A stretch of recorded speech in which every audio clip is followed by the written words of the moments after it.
Hello and welcome to Maka Dai Dai Shogi lesson number 11. In this lesson we are going to be explaining some of the basic tactics involved in the game.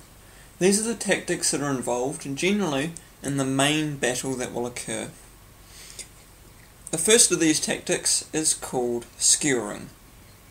Skewering is when a ranging piece is moved into a file that is already occupied by two of your opponent's pieces. So, this piece has the potential to be threatening both of these.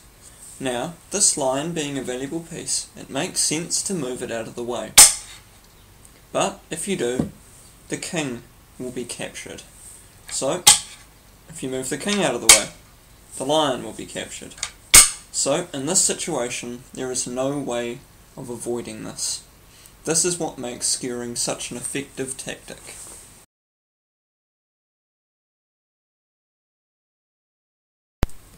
There are ways of preventing a skewer.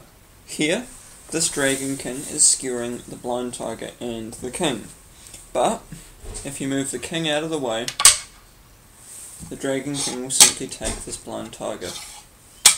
One way to avoid losing any pieces is, instead of moving the king away, moving it in to protect and cover this blind tiger.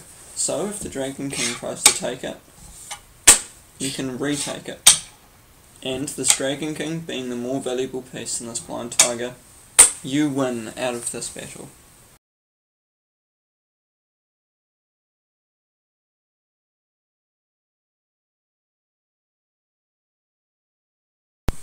With that in mind, try and figure out how you can prevent this situation.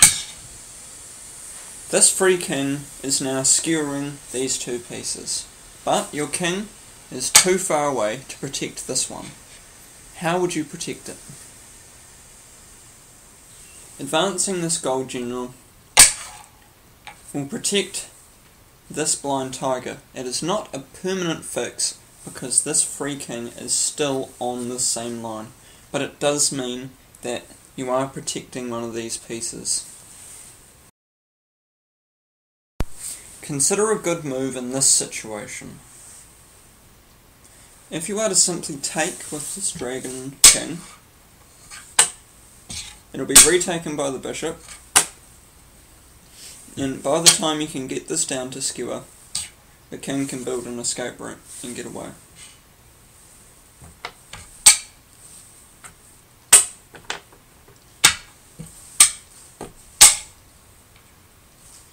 If you skewer it first, then if this piece moves, it is check. So, if it stays there, you can take it, it'll be retaken, and then you can take it and checkmate with this dragon king. The second tactic we're going to be talking about is a double attack. If you move this dragon king down to here, it is now attacking two pieces at once. This means that whoever is playing this side has to choose which one of the pieces they are going to lose.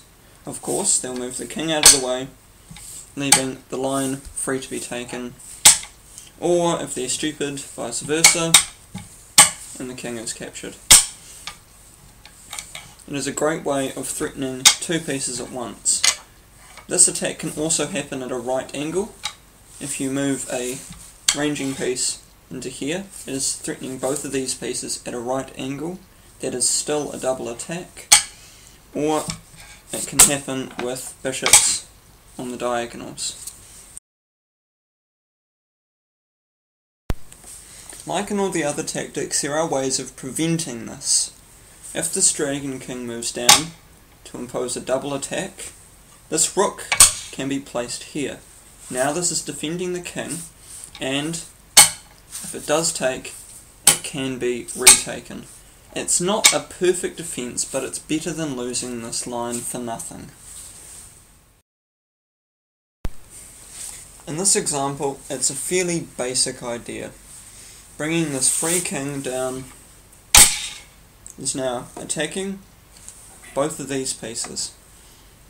So it makes sense to prevent a checkmate that this gold general is moved down. You see, you don't always have to move the threatened piece.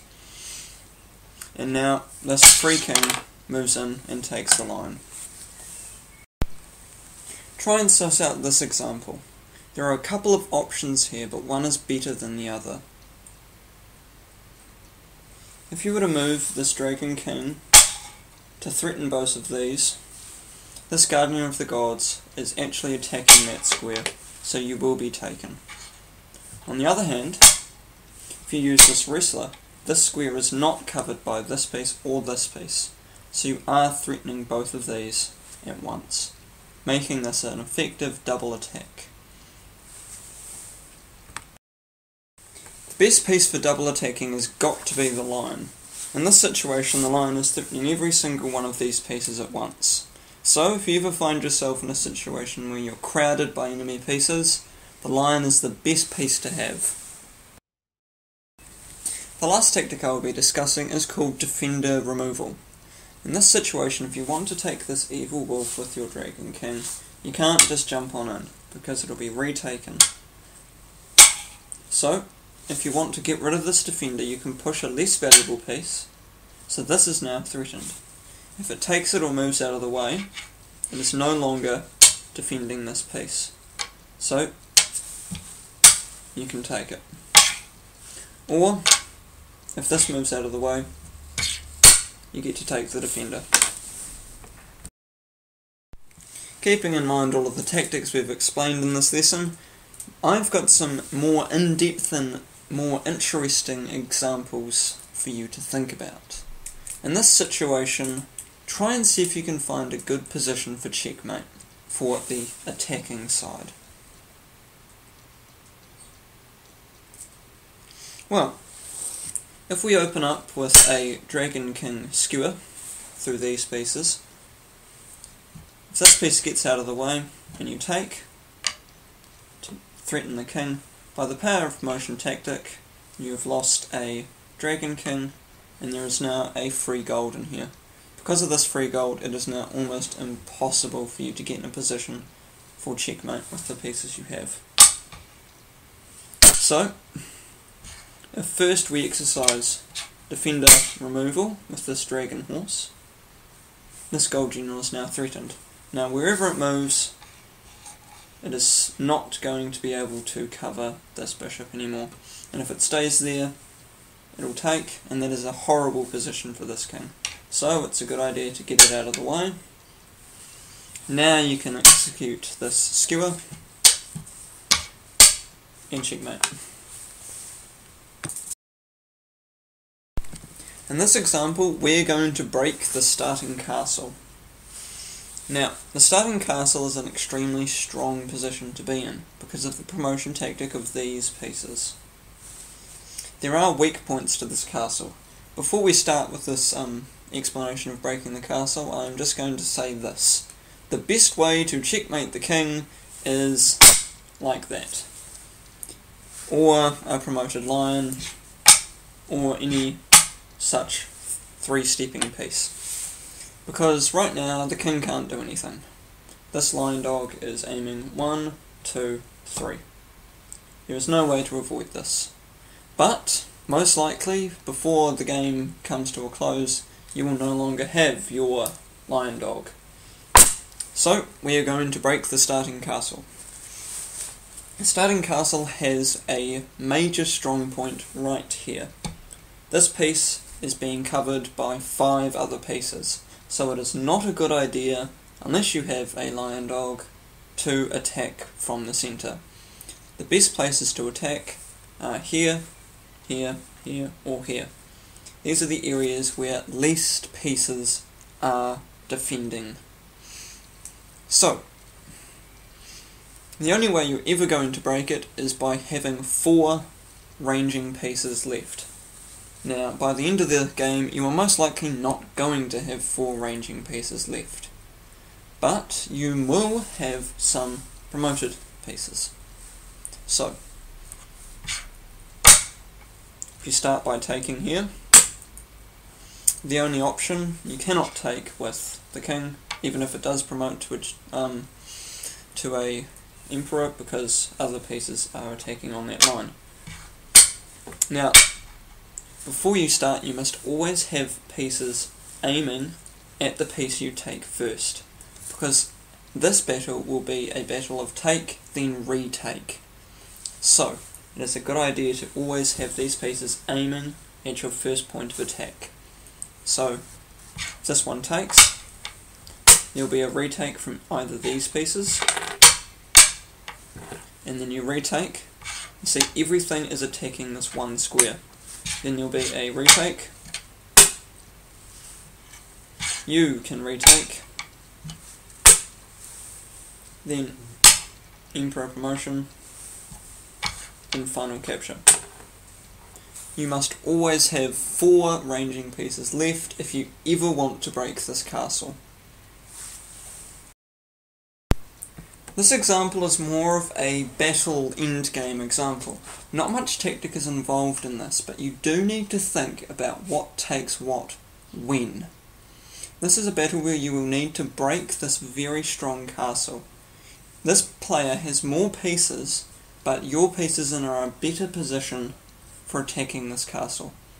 See if you can find the series of events that will lead to a checkmate.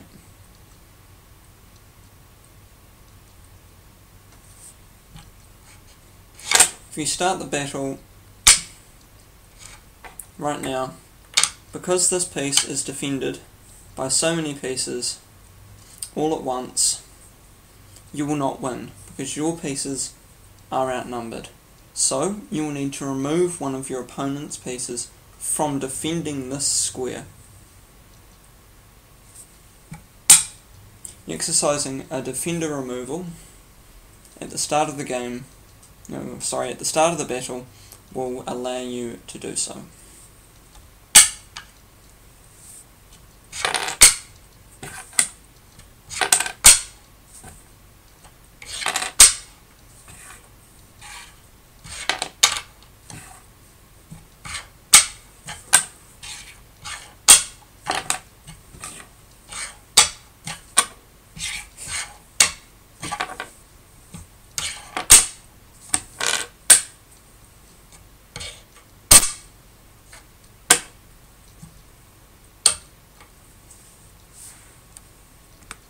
Thank you for watching Maka Dai Dai Shogi lesson number 11.